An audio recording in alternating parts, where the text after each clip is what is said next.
नमस्कार मित्रांनो, मागील काही दिवसांपासून पुन्हा एकदा औरंगजेबाच्या कबरीबद्दल वेगवेगळ्या बातम्या येत आहेत।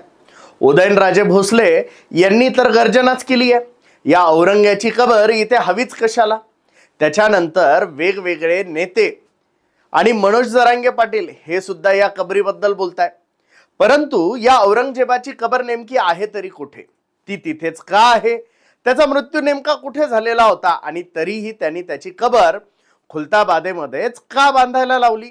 एकूणच काय तर त्याची कबर साधी का आहे, त्याच्यावरती कुठलाही शो का नाहीये, इतर मुघल सम्राटांऐवजी याची कबर एवढी साधारण का आहे आणि त्याची देखभाल कोण करतं, अशा सगळ्या प्रश्नांची उत्तरं आपल्याला घ्यायची आहे या व्हिडिओच्या माध्यमातून।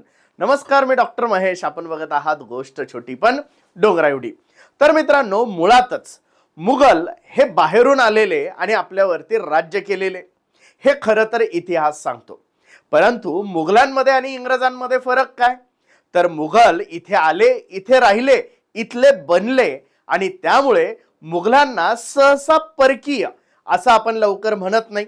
परंतु जेव्हा राजकारणाचा, समाजकारणाचा आणि धार्मिक पोलरायझेशनचा संबंध येतो त्यावेळेस बऱ्याचदा मुघल हे बाहेरून आलेले होते, मुघलांचे वंशज असं वगैरे वगैरे आपण राजकारणामध्ये बऱ्याचदा ऐकत असतो।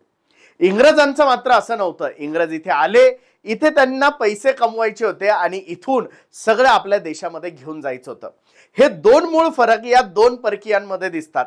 मुघल इथे आल्यानंतर इथून परत जाण्याचा त्यांनी विचार केला नाही आणि इंग्रज इथे येतानाच इथली संपत्ती लुटून नेण्याचा त्यांचा पूर्ण प्रयत्न होता। तरी सुद्धा या मुघलांमध्ये सगळ्यात जास्त बदनाम जर कोणी असेल तर तो होता औरंगजेब।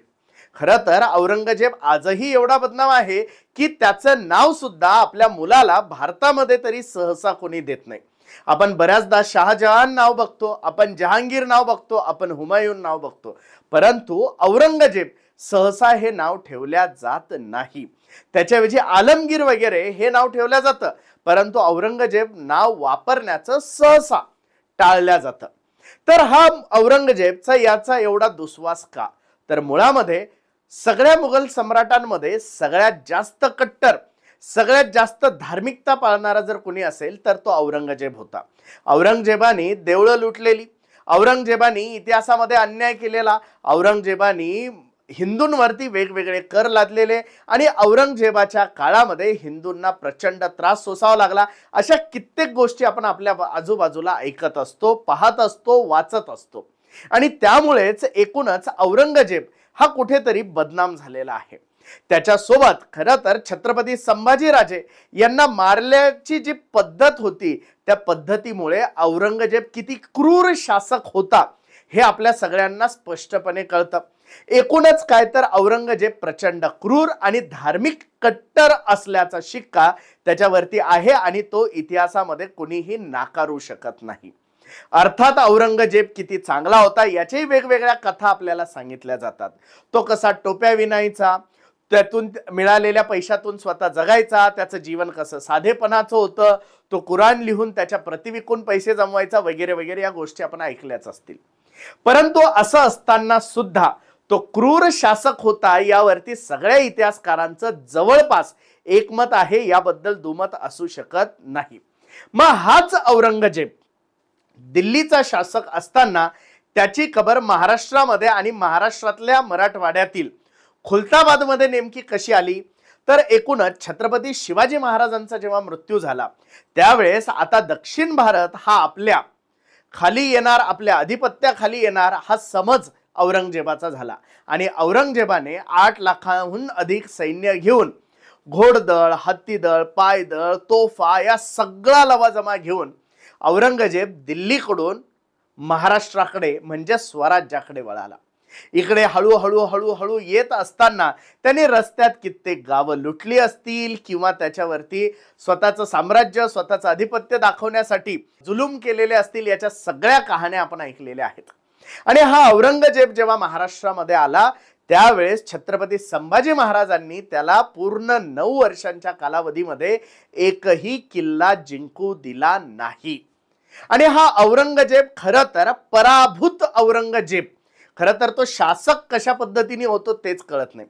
पराभूत औरंगजेब 1689 मध्ये छत्रपती संभाजी महाराजांना पकडण्यामध्ये यशस्वी होतो, तेव्हा तो या 9 वर्षांचा राग संभाजी महाराजांवरती काढतो.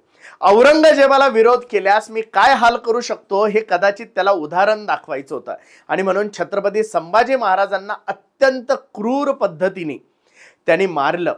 परंतु 89 मध्ये हे घडल्यानंतर सुद्धा पुढील साधारणतः 18 वर्ष औरंगजेबाला महाराष्ट्रामध्ये काहीही जिंकता आलं नाही, कारण छत्रपती संभाजी राजांना हाल करून जरी मारला असेल तरी त्याच्यानंतर तारा राणी या इथे होत्या आणि तारा राणींनी यांना काहीही जिंकू दिलं नाही.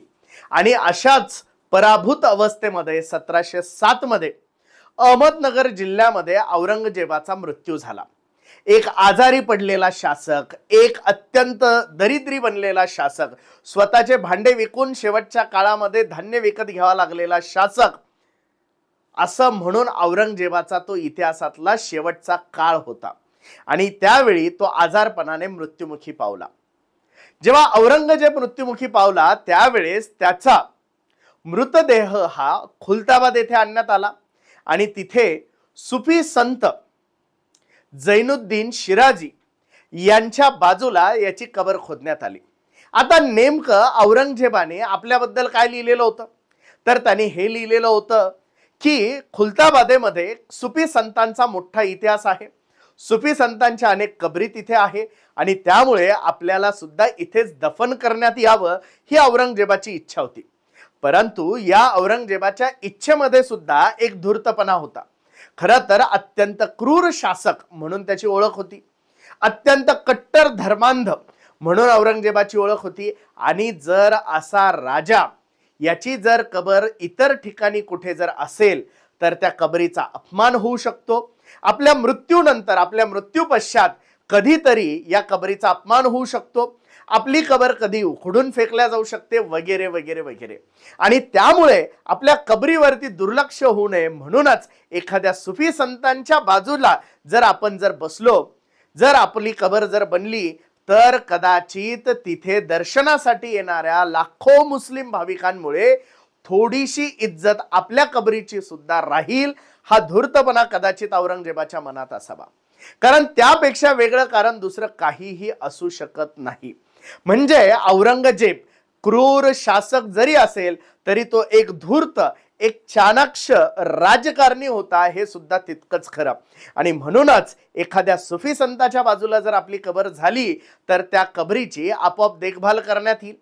त्या कबरीच्या देखभालीवरती जास्त पैसा खर्चू नये वगैरे वगैरे जरी औरंगजेबाने लिहिलेलं असलं तरी औरंगजेबच्या शेवटच्या काळामध्ये अर्थात मुघल शासकांची जवळपास तिजोरी ही खर्च झालेली होती आणि हाती काहीही लागलेलं नव्हतं. पराभूत अवस्थेत असलेला हा राजा याच्या कबरीनंतर म्हणजे याच्या मृत्यूनंतर काय होईल याची त्याला कल्पना नव्हती आणि म्हणूनच त्यांनी हे पाऊल कदाचित उचललेलं असावं. हा व्हिडिओ जर तुम्हाला माहितीपूर्ण, अभ्यासपूर्ण जर वाटला असेल तर लाईक आणि शेअर करायला विसरू नका. अजूनही जर आपण आमचं चॅनल जर सबस्क्राईब केलं नसेल तर या चॅनलला नक्की सबस्क्राईब करा. धन्यवाद.